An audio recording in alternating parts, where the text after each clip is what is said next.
Hi everyone, here's a thought from Ecclesiastes 5. If you see the poor oppressed in a district and justice and rights denied, don't be surprised at such things. For one official is eyed by a higher one, and over them both are others higher still. The increase in the field is taken by all. The king himself profits from the fields.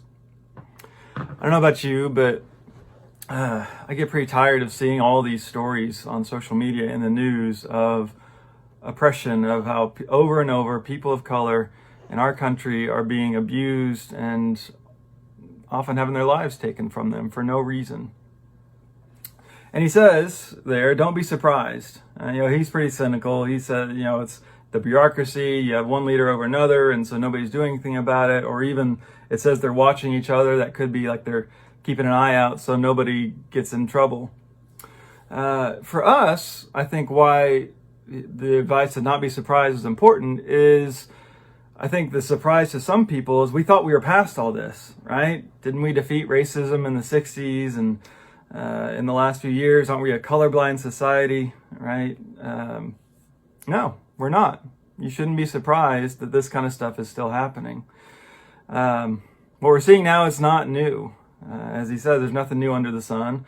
Nowadays, we just see it more. It was always happening, but it was able to be hidden. And now it's coming to light. And so for us, the call is to figure out what we can do about it.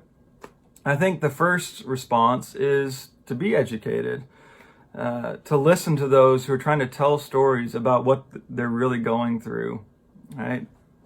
For someone like myself, the privilege has been that I don't have to listen, right? It's actually privileged to think that you don't see color. That's not the way to go.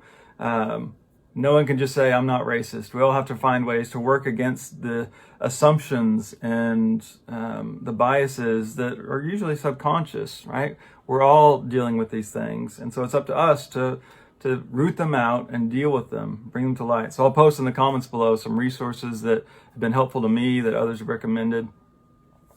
And it's not easy to learn these things, to think about our own privilege. As it said in chapter 2 of Ecclesiastes, with more learning comes sorrow.